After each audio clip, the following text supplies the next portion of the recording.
con un saludo también para las valerosas mujeres que enfrentan la lucha contra el cáncer de mama.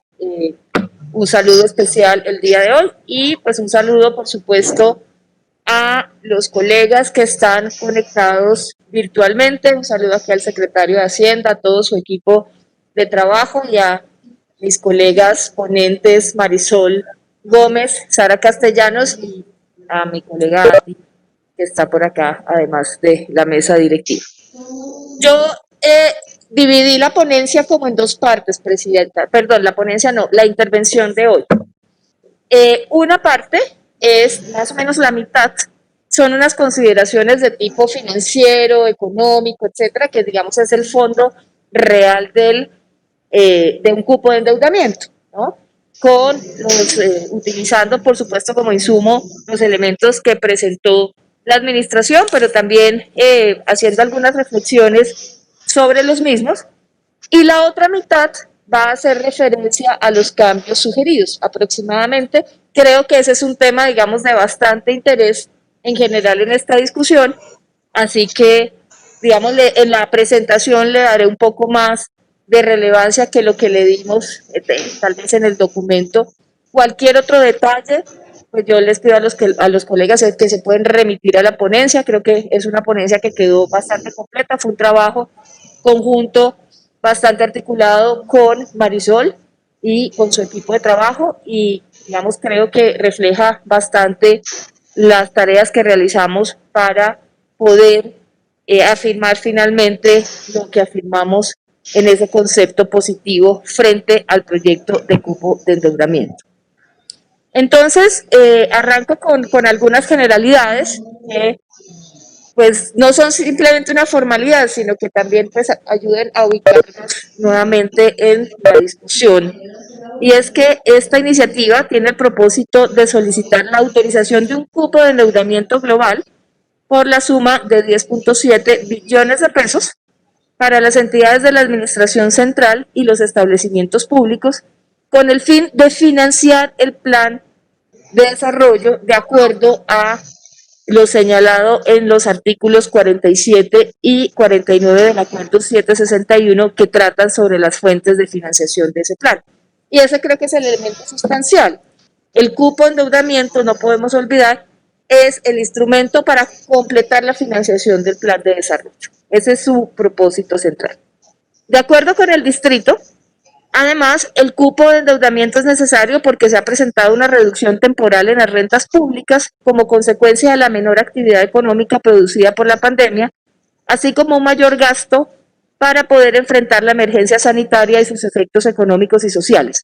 Al mismo tiempo, este proyecto es una herramienta fundamental para darle impulso a la demanda agregada que, como es bien sabido, jalona la recuperación de todos los sectores productivos. De manera indicativa, la Administración informa que los recursos del cupo de endeudamiento serán destinados a proyectos de infraestructura que desde antes de la crisis se tenían previstos, que sirven para impulsar la economía ahora y otros que son parte del plan de desarrollo aprobado por este Consejo y contribuyen a cumplir la hoja de ruta de esta Administración. Así no se inician en el corto plazo todos. También se incluyen en este cupo proyectos encaminados a suplir en parte la caída de los ingresos corrientes y a financiar el aumento de la inversión social, especialmente en salud y educación. Se advierte de esta manera que el capital humano es también una inversión que se quiere impulsar con el proyecto. Estos elementos también son importantes. El cupo cobra una connotación especial en el marco de esta crisis, apunta a reforzar temas, digamos, sociales que tienen que tener mayores herramientas en el contexto de la emergencia y bueno, aquí están esos elementos. Justificación. La Administración Distrital señala en la exposición de motivos que la aprobación de este cupo de crédito es necesaria porque el monto vigente aprobado mediante el Acuerdo Distrital 690 de 2017 por un valor de 6.9 billones de pesos constantes de 2017 ha venido siendo comprometido y el saldo restante no es suficiente para financiar el plan de desarrollo aprobado para los años 2020 a 2024. Y en esa medida, el cupo se entiende agotado y se requiere una nueva autorización para financiar el nuevo plan de desarrollo, que entre sus fuentes incluye los recursos de crédito solicitados. Se resalta además que existe la necesidad de endeudamiento porque el cupo es en esta coyuntura una herramienta que contribuye a la reactivación económica porque permite financiar inversión en obra pública y en otros rubros que generan encadenamientos productivos, empleo, ingresos y la consecuente demanda agregada que da impulso para la recuperación del tejido productivo y de una senda de crecimiento para la ciudad.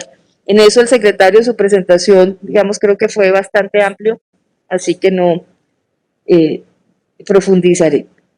Sobre el primer tema, el compromiso de los recursos aprobados en 2017, o sea, sobre el compromiso del cupo de endeudamiento vigente, la Secretaría de Hacienda informa que con corte de 31 de diciembre de 2019 se habían comprometido a pesos corrientes la suma de 3.94 billones de pesos que sectorialmente se habían distribuido principalmente para el IDU con 907.000 millones, Transmilenio con 823.000 millones.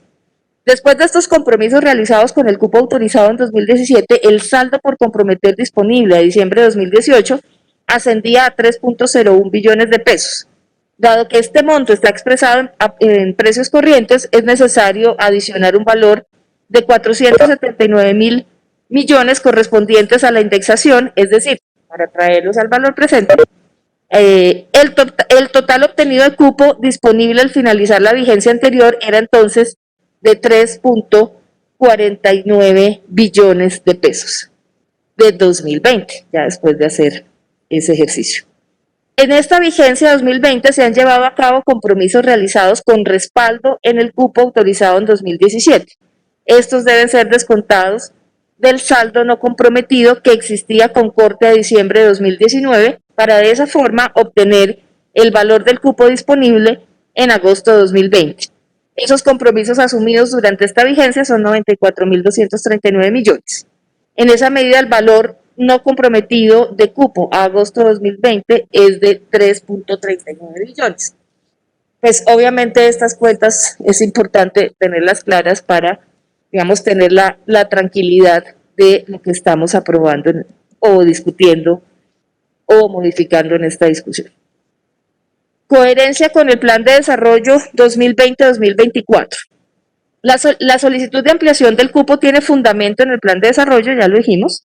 Desde las bases de este plan, la administración habló de la previsible disminución en los ingresos del distrito por cuenta de la pandemia y planteó la ampliación del cupo de endeudamiento por encima de lo previsto, como una medida para enfrentar el choque transitorio. Debo destacar que en esta solicitud de cupo, como ha ocurrido con administraciones pasadas y como pasa también con el nivel nacional, se pide un valor máximo posible de crédito para financiar, junto con otras fuentes, el plan de desarrollo. Es muy importante que tengamos en cuenta que si bien el componente de inversión de corto plazo es en medio de esta crisis muy importante y se hizo un esfuerzo por fortalecerlo, no tiene por qué abarcar la totalidad del proyecto que se presenta a discusión. Y creo que ahí es donde tenemos tal vez la gran diferencia con nuestra colega Sara Castellanos. Cubrir otras metas a mediano y largo plazo también es importante para cumplir lo aprobado en el plan. Por eso algunas inversiones que tienen fecha de inicio del 2022, por eso hay unas inversiones que tienen fecha de inicio del 2022 en adelante. También es clave tener claro que en los proyectos de infraestructura, de eso hablábamos ayer informalmente, el ciclo implica muchos más aspectos que solo la iniciación de obras. Y esas fases previas exigen cierta certeza para que puedan arrancar y además que puedan arrancar con toda confianza.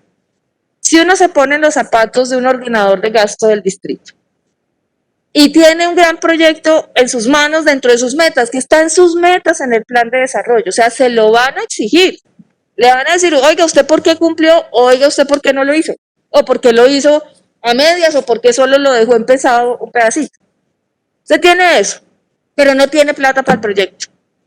¿Cómo arranca esas etapas iniciales? Es muy difícil hacer esa tarea, esas etapas iniciales. Y tampoco es deseable que la etapa inicial del proyecto empiece el último año del gobierno. Es que la queja nuestra siempre, toda la vida, es que los proyectos se demoran años. Y es verdad. Lo hemos visto, lo vemos hace poquito con algunas de las obras que se entregaron. Se empezó con Petro, se contrató, se ejecutó con Peñalosa y lo entregó Claudia López. Y se nos están yendo 3 periodos para poder entregar obras en una ciudad. Esto es increíble. Así que tener los instrumentos desde el principio. Este es un buen año para que esas entidades que tienen a cargo ese tipo de metas puedan arrancar desde ahora, con la seguridad que tienen la plata para el proyecto. Ahora, como el cupo es una autorización para pedir el crédito, pues no tiene, digamos, ninguna implicación financiera, no se va a pedir el crédito ya, no va a haber una plata en un banco rentándole intereses al sistema financiero, ¿sí? Digamos, no tendríamos esos problemas, pero hay la seguridad de que está la plata para el proyecto. Uno de los problemas que se presentó, por ejemplo, y lo menciono porque pues trabajé ahí y estaba en ese momento de este lado, pero pidiendo el cupo, fue la aprobación del cupo de crédito, el cupo de endeudamiento en el gobierno de Petro fue muy tardía, fue terminando el segundo año. Entonces, ¿eso qué implica? Usted de una entidad ejecutora no puede, está maniatado, más o menos hasta saber si va a tener la plata o no. Se aprueba a final del segundo año. Solo puede empezar realmente el siguiente año, mientras se hacen las operaciones de crédito y demás. A usted le queda muy poco tiempo para hacer diseños, hacer prefactibilidad, factibilidad, diseños, etc. Digamos, o si ya el proyecto estaba en factibilidad, se le va un año a consultoría y en fin, y con un año apretado de construcción no la logra. Y eso es lo que pasa continuamente con este tipo de proyectos. Y finalmente es la ciudad, la que tiene que esperar 8 o 10 años para entregar obras que podrían tener unos ciclos mucho más cortos. Y especialmente el ciclo de financiación, de tener la certeza de la financiación, es altamente sensible. El Plan de Desarrollo 2020-2024 aprobado contiene, como parte de la estrategia financiera, varias consideraciones sobre el cupo, sobre el endeudamiento como complemento a los ingresos del distrito para apalancar el Plan Plurianual de Inversiones. Artículo 45. Dice, uno de los objetivos de la estrategia financiera es realizar un manejo responsable del endeudamiento. 47. Está enfocado específicamente al endeudamiento. Dice, es una de las fuentes alternativas. 49. En el artículo 49 del Plan Plurianual se incluye una tabla con la inversión proyectada de la Administración Central para el periodo 2024. Se contempla allí 10.89 billones de pesos que constituyen el 14% de la inversión del sector central y aproximadamente el 10% del total de inversión del plan cuatrienal. De ese valor deben descontarse los valores comprometidos, que ya los habíamos mencionado, por esta administración en la vigencia 2020, con cargo al cupo de 2017, que pues habíamos dicho eran de 94.000 millones de pesos. Al hacer esa operación, salen los 10.79 billones de pesos que se solicitan en este proyecto. Agotamiento. El Estatuto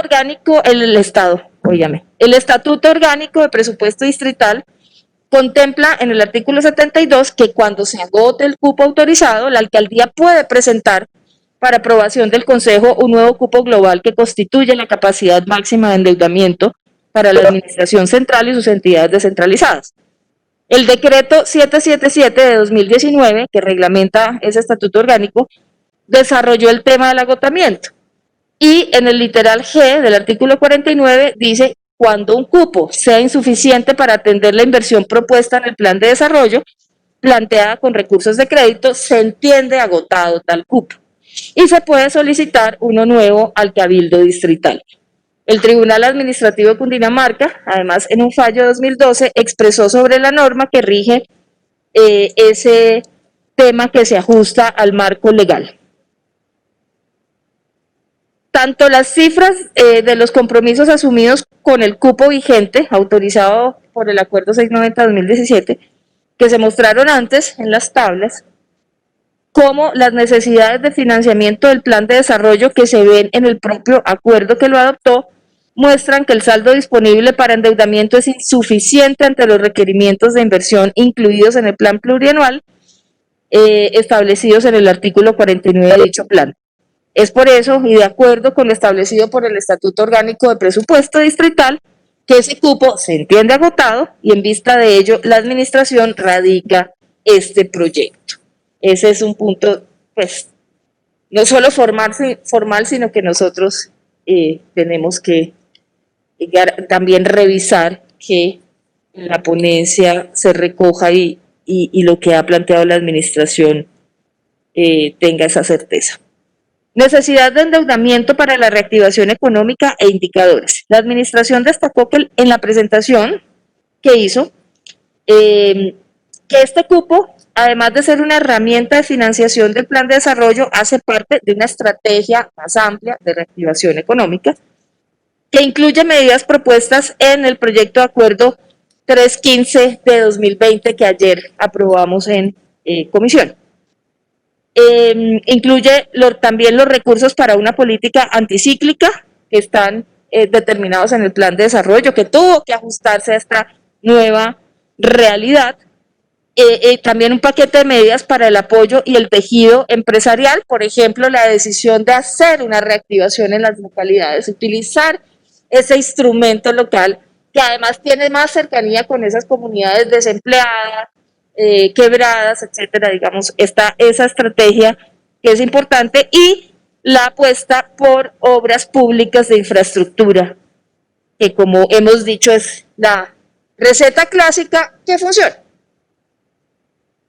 Si bien esta estrategia puede mejorarse con componentes básicos como, Susana o Presidenta, los que ustedes han sugerido desde la bancada de Colombia Humana, o sea, las empresas de servicios públicos también tienen un papel por jugarse en esta emergencia. Y eso pues no está en estos dos proyectos, pero sí es una consideración que debe tener la Administración para pensarse, secretario, unas estrategias en ese sentido. O como lo han sugerido otros colegas acá, afianzar unas alianzas con el sector privado. Ahí hay unas oportunidades de tener alternativas para mitigar esta crisis. Hay que juntar todas las herramientas. Esto es como poner todas las cartas sobre la mesa. Esta es la nueva, digamos, manera de poner todas las y tener muchos huevos en esa canasta, y la conjunción de todas esas alternativas, pues que sea una solución más sólida para enfrentar la circunstancia por la que atravesamos.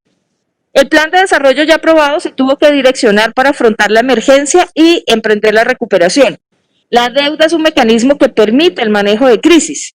Los efectos sobre las expectativas, y esto es muy importante, y una acción, los efectos sobre las expectativas, y decía, esto es muy importante porque que la ciudad pueda salir al mercado, a los agentes externos, a decir, mire, es que tenemos los instrumentos, estamos en una crisis, sí, nos ha golpeado, sí, tenemos más economía de aglomeración y eso nos golpea, tenemos una cantidad de circunstancias que nos golpean más, pero tenemos todas las herramientas, necesitamos estas herramientas y las tenemos. Eso es una señal poderosa, es un mensaje potente para todos los actores económicos y por supuesto de otros ámbitos sociales, en los gremios, etcétera.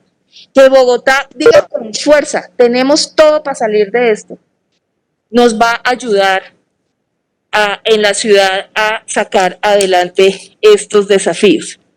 Esa acción fuerte del Estado, un Estado distrital que reacciona de manera rápida y contundente a la crisis, es importante como mensaje, porque recuerden que lo que nos genera gravemente esta crisis es una incertidumbre, que es el peor enemigo, digamos, de todos estos temas, no saber qué va a pasar, si se va a caer el desempleo o no, si va a subir más de lo proyectado, si no, nos alteró toda la vida, nos dejó en una incertidumbre. Dar un mensaje de certidumbre ayuda bastante a sopesar las crisis.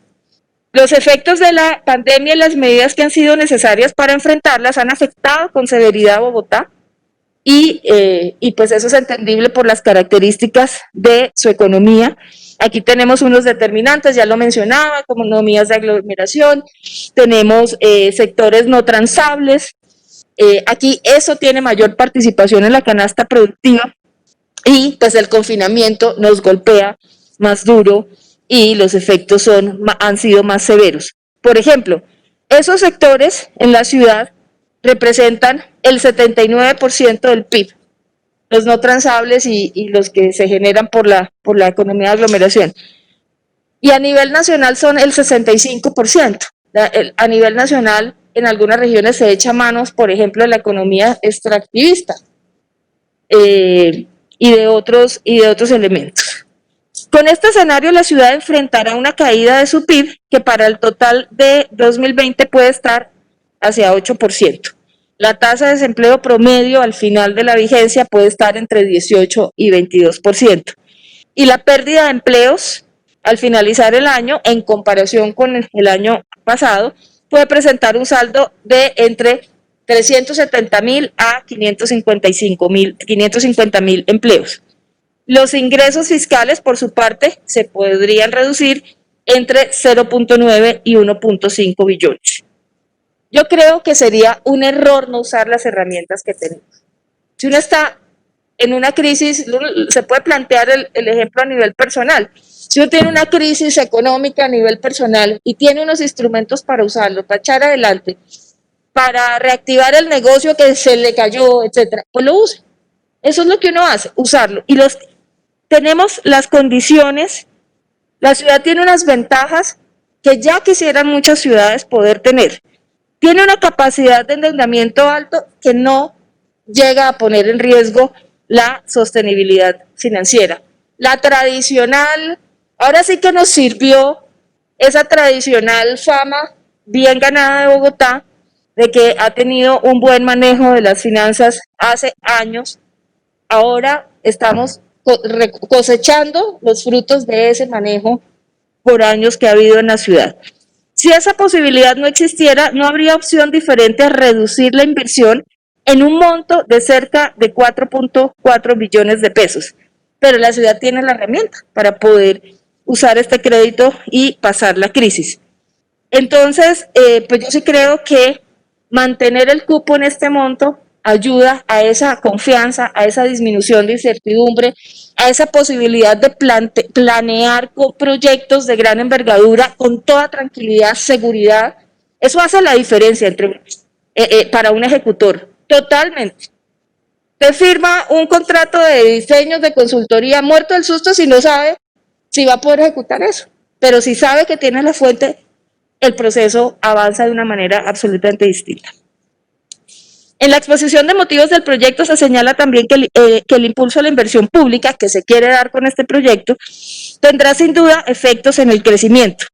Las estimaciones realizadas señalan que con base en los datos de la matriz insumo-producto para Bogotá, se encontró que por cada billón de pesos de inversión pública se generaría un crecimiento económico adicional de 0.4 puntos porcentuales. ¿Por qué renunciar? Si podemos con esta inversión subir, tener ese adicional, bajarlo solamente implicaría dejar de tener ese crecimiento económico. No digamos, me parece que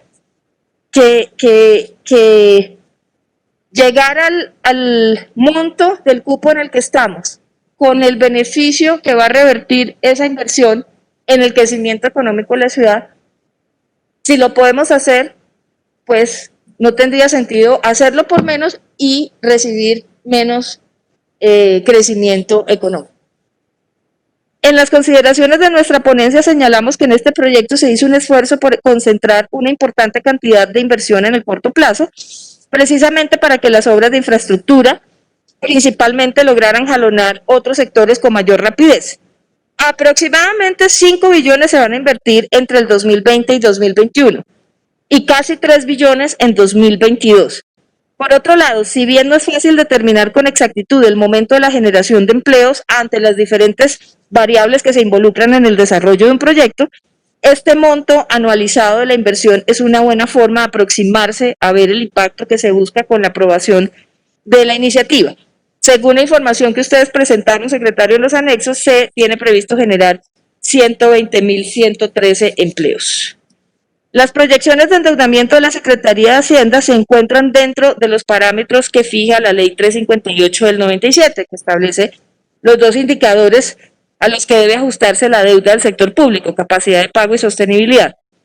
El indicador de capacidad de pago, que está reglamentado en esa ley, es el porcentaje de los intereses que se pagan sobre la deuda durante una vigencia con respecto al ahorro operacional, o sea, los ingresos menos los gastos. El límite legal es de 40%. El indicador de sostenibilidad de la deuda, también reglamentado en la 358, es el porcentaje del saldo de la deuda con respecto a la recaudación. El límite legal es 80%. Este último límite pues fue ampliado, también lo hemos hablado, lo hemos escuchado en las presentaciones, por el Gobierno Nacional en el decreto 678 de 2020 a un máximo de 100% para las vigencias de 2020 y 2021. Esto para flexibilizar la posibilidad de tener este tipo de instrumentos. Y Bogotá no tiene que llegar hasta allá. Este procedimiento que se propone con un nuevo cupo de deuda se hace, según los cálculos de la administración y a petición de los primeros ponentes de este proyecto, en un escenario ácido. Marisol también ha sido bastante, exigente en evaluarlo desde esa perspectiva, seguramente algo de eso nos contará.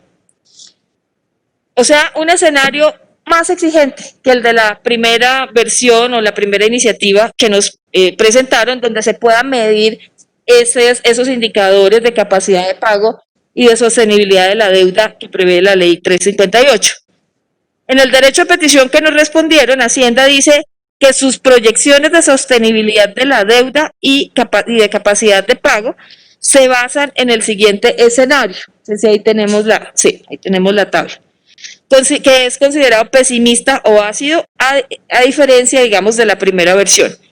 En 2020 se registraría una caída de menos 8.3 en el PIB, en 2021 habría un crecimiento de 2.5, 22 de 3.5 y 23 de 4.1. Adicionalmente, las proyecciones se han construido teniendo en cuenta el saldo de la deuda anterior y las vigencias futuras. La Secretaría de Hacienda informó también que, con base en los pronósticos recientes de crecimiento del PIB de Bogotá en 2020, con un crecimiento económico entre menos 6.4 y menos 8.3, la tasa de desempleo en Bogotá se ubicaría en un rango entre 20.8 y 22.7. Agrega, el escenario fiscal contempla una disminución de los ingresos tributarios y no tributarios de 2020 de menos 7.7 y una recuperación de 8.3 en 2021. El promedio para el periodo 21-30, los ingresos corrientes distritales crecerían en 6.2% anual en términos nominales. En total, para los ingresos fiscales de la Administración Central se proyecta un crecimiento de 5.3% en promedio para el periodo 2021-2030, 5.6% del PIB en promedio. Por su parte, se proyecta que los ingresos por transferencias de la Nación muestren un crecimiento promedio de 8% en el periodo 21-30, correspondiente a 1.5% del PIB distrital. Sobre la construcción de estos indicadores, Hacienda contempla un escenario ácido del monto del cupo de endeudamiento que se solicita. Dicho monto adicional es teórico y se ubica en los 10 años de horizonte del marco fiscal de mediano plazo, acorde con un escenario de sostenibilidad de la deuda. Este escenario considera una contratación de deuda a niveles que repongan la liquidez necesaria a la caja, incluido el nuevo cupo, en especial ante un escenario con un menor crecimiento del PIB en Bogotá que implique una reducción del recaudo frente a lo esperado. Me toca leer rápido porque creo que vamos apretados de tiempo. Frente a la inclusión de las vigencias futuras en el cálculo de estas proyecciones, la Administración informa que se tomaron en cuenta las vigencias futuras aprobadas y vigentes actualmente financiadas con los ingresos corrientes para el cálculo de indicadores de endeudamiento. Las vigencias futuras corresponden a la primera línea del Metro de Bogotá, concesiones de colegios distritales, Hospital Santa Clara, Hospital Bosa. Los compromisos proyectados de vigencias futuras para el periodo 2025 suman 2.8 billones a precios corrientes y fueron ya incluidas y tenidas en cuenta para determinar estos niveles de los indicadores de la ley. Acá hay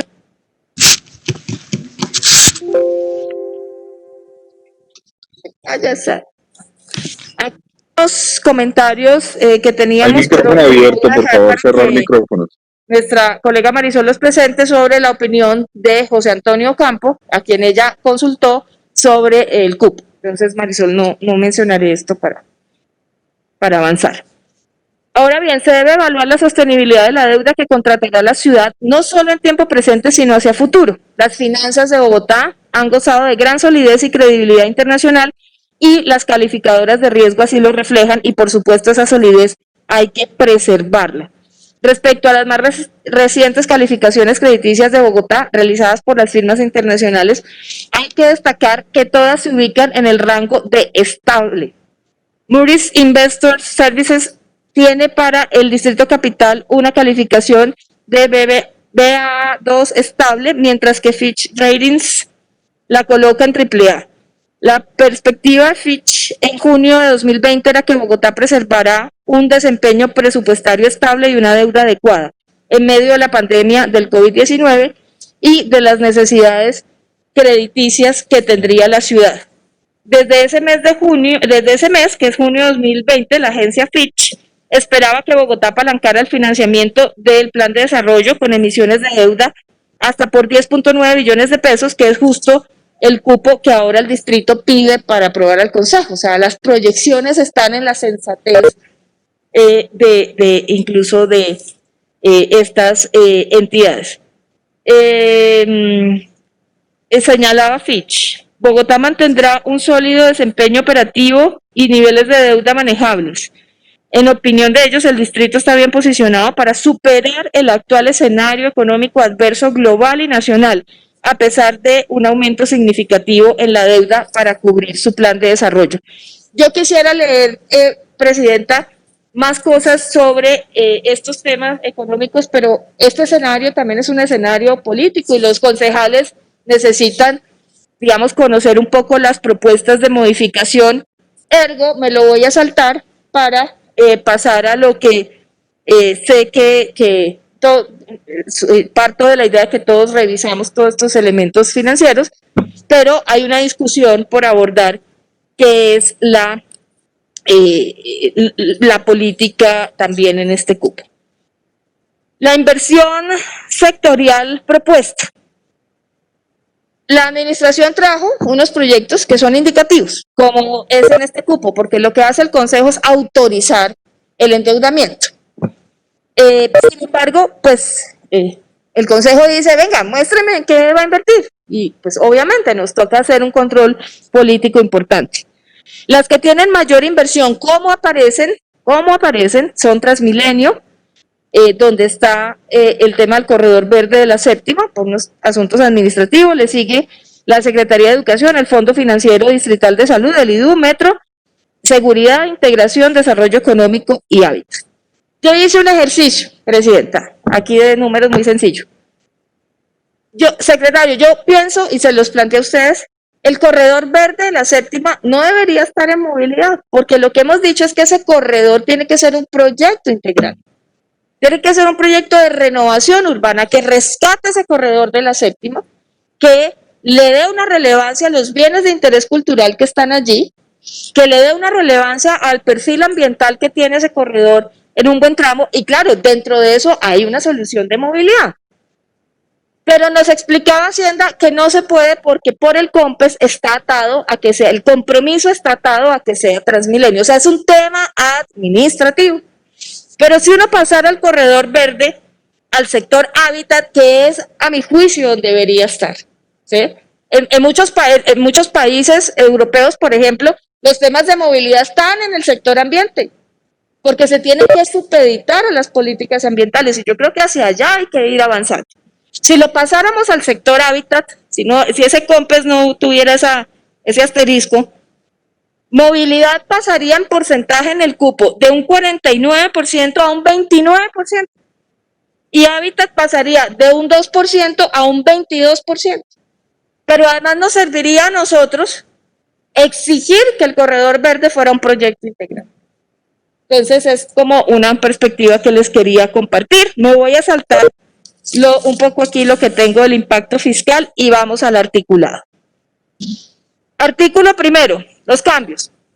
Artículo primero, por solicitud de mi colega Marisol Gómez, se agrega un parágrafo a fin de que se haga explícito en el articulado que los créditos que se contraten con este cupo tengan las mejores condiciones que ofrezca el mercado. Marisol lo explicará más adelante. Artículo tercero, se propone agregar al artículo tercero un parágrafo relacionado con verificación de condiciones económicas que explicará también más adelante la coautora de la ponencia que radicamos, mi colega Marisol. Igual que la modificación al artículo 5 sobre el informe que debe presentar la administración al Consejo sobre la ejecución de estos cupos, que me parece también muy valioso. Nuevo artículo, la crisis generada por la pandemia y las medidas de confinamiento para reducir contagios ha venido afectando con mayor severidad a las mujeres. Lo hemos dicho en el foro y creo que aquí no hay ningún contrario a esta afirmación. El desempleo femenino aumentó 15.2 puntos porcentuales, mientras que el masculino lo hizo en 11.7 puntos. Sabemos que las mujeres han dejado de ser económicamente activas, muchas de ellas en la pandemia se han tenido que ir a la casa a cuidar a los niños, porque los niños ya no pueden ir al colegio, etcétera. Digamos, sabemos la carga que ha caído sobre las mujeres y la brecha que ya había, en lugar de acortarse, se nos amplia. Ese tipo de condiciones hay que tenerlas en cuenta en las políticas de recuperación y de reactivación. Proponemos incluir un artículo específico para este tema y para que dentro de los empleos, los cupos educativos, los créditos y todos los proyectos que finalmente sean implementados a través de la deuda, se tenga en cuenta esta afectación que han sufrido las mujeres y ellas tengan, secretario, una consideración especial en eso, en las oportunidades que se generen. Otro, si bien no considero que se haya propuesto gastos de funcionamiento o recurrentes en el proyecto, y pienso que lo que ustedes entregaron en el anexo corresponde a proyectos de inversión contemplados en el plan de desarrollo e incrementan el stock de capital de las entidades, dada la solicitud de varios concejales en el transcurso de las sesiones y con ánimo pues de que esta ponencia también sea, se permee de las ideas de los colegas, como así ha sido. Entonces recomendamos introducir un nuevo artículo en el que se deje expresamente dicho que no se utilizará para ese tipo de propósitos y darle esa señal de tranquilidad al Consejo. Propuestas propias, empiezo rápidamente. Hay un proyecto para hacer unos senderos en torno o cerca a la reserva Thomas van der Haan. Yo propongo una alternativa completamente, pues no completamente distinta, pero sí distinta. Y es esa propuesta que trajo la administración inicialmente, no está en el plan de desarrollo, no está en el plan de manejo ambiental de la reserva. Tiene una intervención, un costo real de 20.514 millones. Por cupo se piden 1.794 para unos diseños. Pero si usted hace diseños, más adelante le tiene que meter a ese proyecto más o menos 17.000 en construcción y 1.700 en interventoría. 20.000 millones de pesos. El plan de desarrollo propone para la reserva Van der Haan, que fue una gran discusión que nos dimos aquí en el Consejo, 53.889 millones de pesos. No considero que sea pertinente que casi la mitad de la plata que va para la reserva según el plan de desarrollo se vaya en un proyecto que no está en el plan de manejo ambiental y que no está en el plan de desarrollo. Y aquí hay una serie de opciones que les propongo a los colegas que las puedan revisar en la ponencia, o si quieren yo se las mando. Y lo que hago es tomar el plan de manejo ambiental, es que ese ha sido todo, lo voy a resumir en esto. Ha sido la lucha por décadas, lo sabe también muy bien Susana y muchos colegas de acá. La lucha por décadas, pongámonos de acuerdo, hagamos un plan de manejo, que no lo tumben. Queda el plan de manejo y llega el momento de hacer inversión y se hace otra cosa.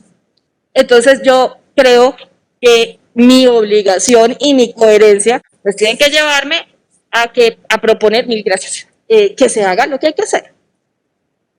Ahora, si el distrito se gana el baloto, pues chévere, hagan el sendero, pero no nos ganan. Entonces, lo resumo ahí, que no me quiero ir a pasar. Y ahí hay varias propuestas. Hay unas que pueden generar un montón de mano de obra. Por ejemplo, para hacer restauración, para hacer un montón de cosas, usted tiene que contratar gente, ya, y la puede contratar pasado mañana. O sea, apenas contrate, la puede contratar. Se generaría mano de obra muy interesante.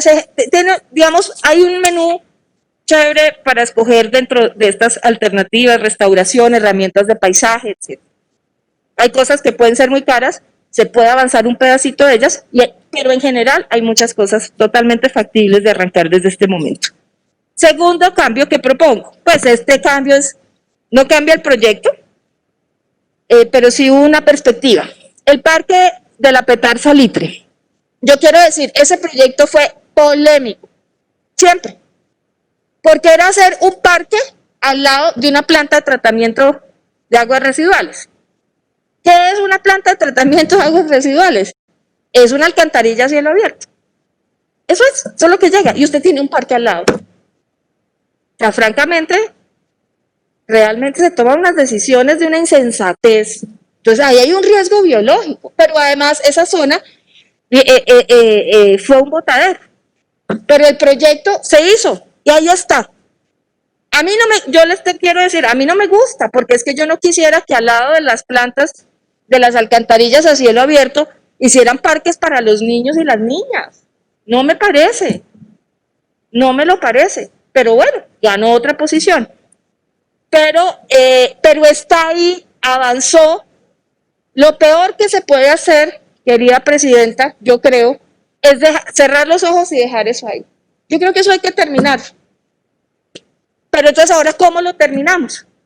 Tratando de hacerlo lo mejor posible. Digamos, de desembarrarla ahí, de que haya una negociación con la CAR, de que se permita hacer una revisión de los diseños, de utilizar unos materiales amigables, de tener un enfoque sostenible, de sembrar árboles para mitigar un montón de efectos ambientales adversos que hay en la zona y de permitir la participación de esas comunidades en ese cambio de perspectiva. Usted puede hacer ahí pacas digestores, puede hacer una cantidad de cosas lindas con otro enfoque para recuperar un poco lo que creo yo se hizo de manera adecuada en otra perspectiva.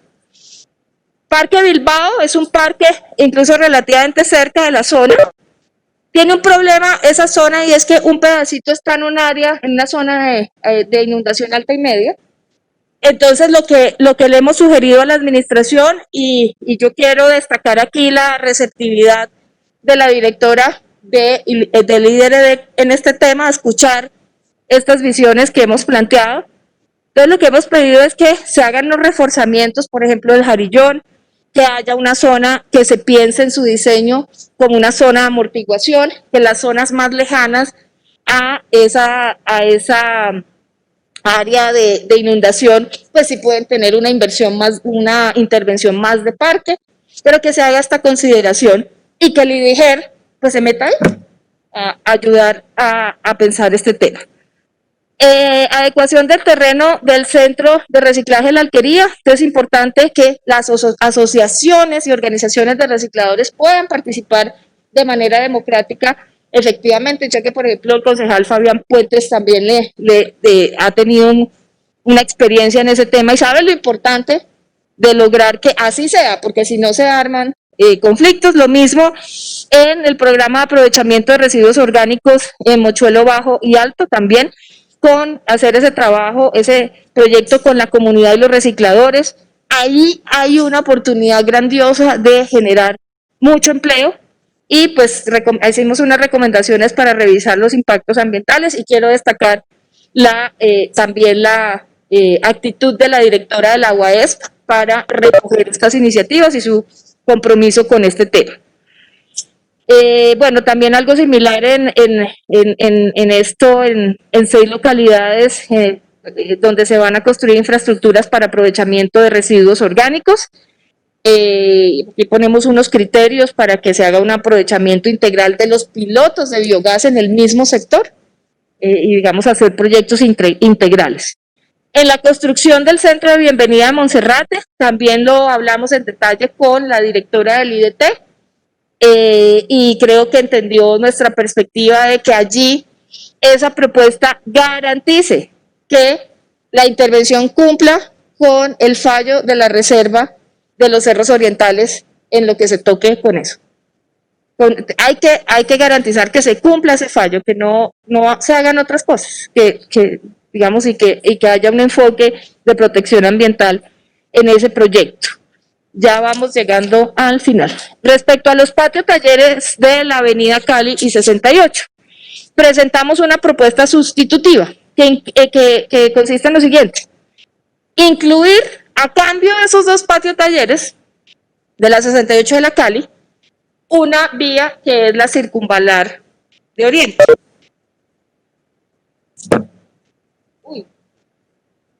Que es la circunvalar de Oriente. ¿Por qué?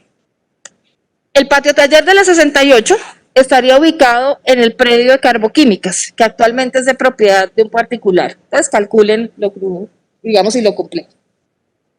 En el mismo corredor, que es de la autopista sur, la alcaldía de Soacha contrató el año pasado el patio taller más grande del sistema, con capacidad para cerca de 260 buses, según las declaraciones del gobernador anterior. También se ampliaron los patiotalleres de la calle 80 de las Américas y se hará el de Reforma. Estas inversiones, pues digamos, le ponen a uno a pensar sobre la pertinencia de la inversión en este proyecto. Yo creo que no es conveniente que a una troncal como la 68, que ha tenido tanta complejidad, se le sume un costo más, ¿sí? Ya es la troncal por kilómetro más cara del sistema, $50 millones por kilómetro, o sea, esto es la carestía increíble. Este proyecto, además, lo saben, y yo tengo que decirlo, yo no me puedo hacer la loca, mirar para el techo, tiene problemas de diseño, no tiene conexiones operacionales con la calle 80, con la autopista norte, tiene una conexión deficiente con la 26, y yo no puedo dejar de mencionar que todo esto a mí me llevó a tener una posición en contra de este proyecto de la 68 en su momento, y me llevó a tener una acción judicial que está en curso, y pues yo quiero aquí con toda franqueza dejarlo planteado y hacer estas consideraciones sobre el tema. Concejal Mafe, lleva ya 45 minutos. Sí, ya estamos. Tranquila, tómese su tiempo para que ya sepa que estamos en el marco del tiempo. Perfecto, muchas gracias. Presidenta, claro que sí. En el caso del patio taller de la avenida Cali, cuya ubicación se proyecta en el municipio de Soacha, tiene aún por resolver la continuidad de la troncal desde el límite con Bogotá hasta Laló en este municipio. Entonces, si eso no está resuelto, lo que termina pasando es que una inversión que hace Bogotá queda desconectada, y eso es irresponsable. Con esta crisis sería totalmente irresponsable.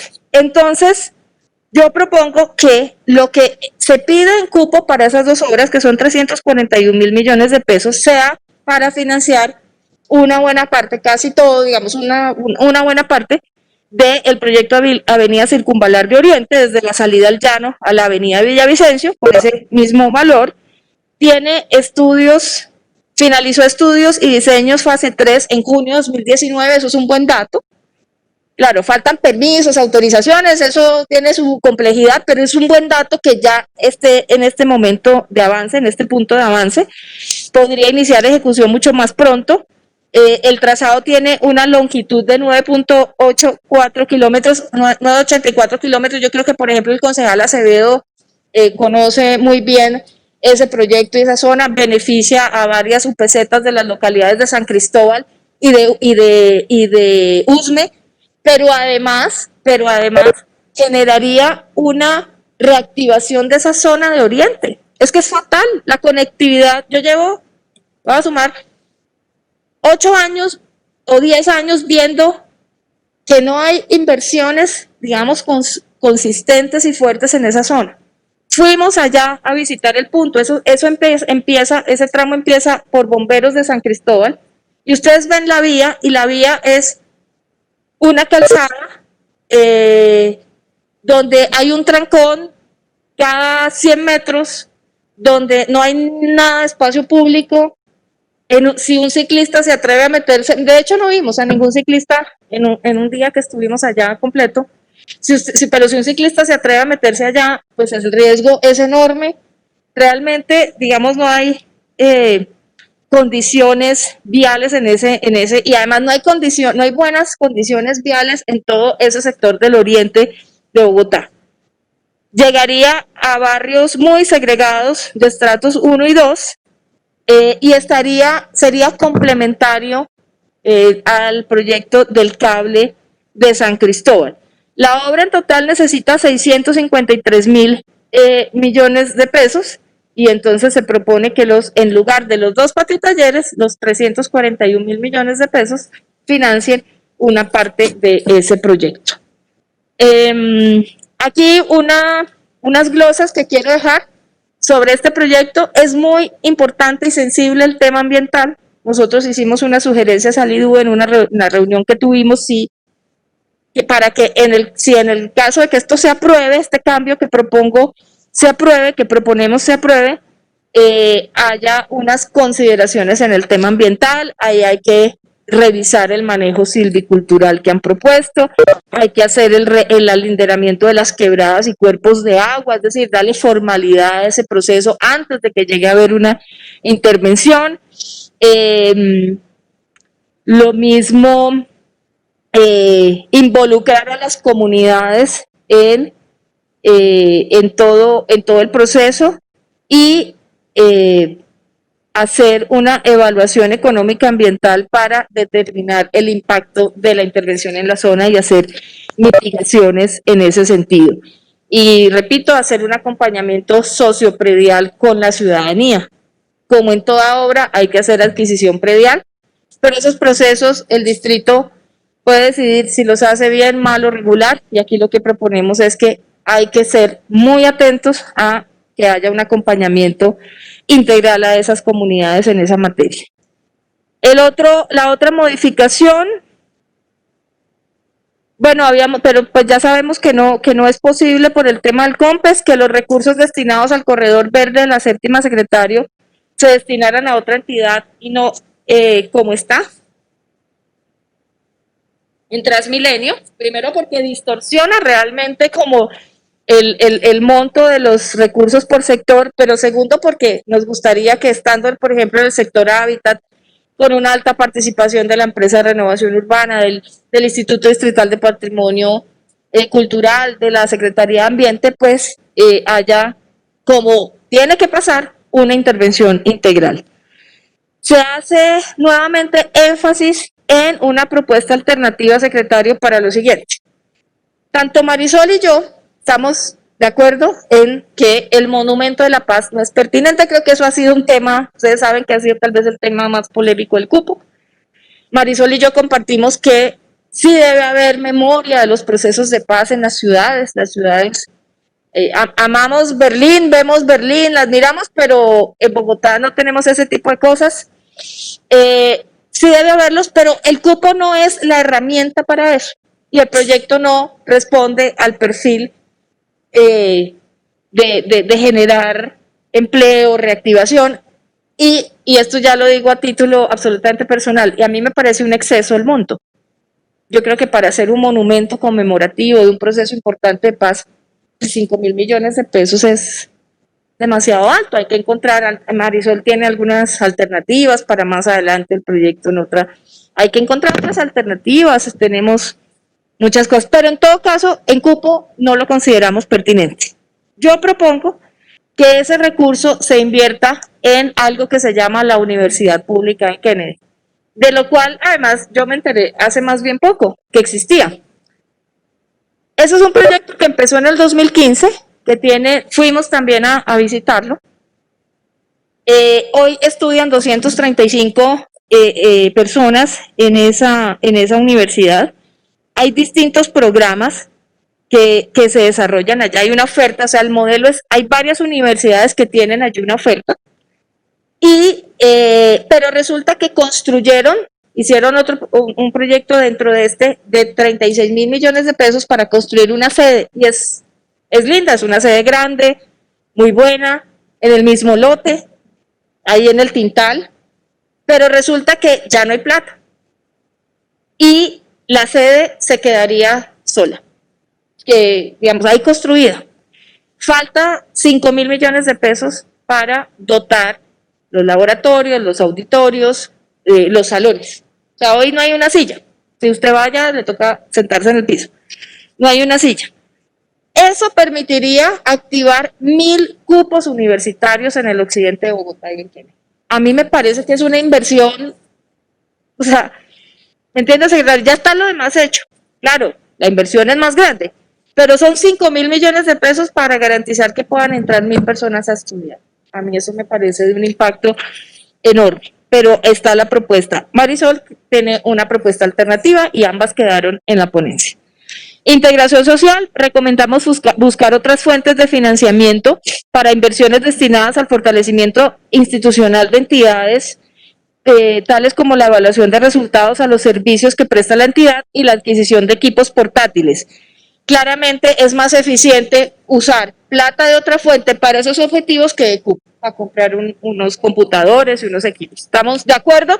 Creo que nuestra colega Sara también lo plantea. Estoy de acuerdo en eso. La afectación al tejido productivo de la ciudad, especialmente de MIPYMES, es muy grande. Aquí hay unos datos de la encuesta COPI, no voy a leer. Recomendamos estudiar la posibilidad de ofrecerle proyectos de apoyo directo, por lo menos a los microempresarios con mayor riesgo de cierre.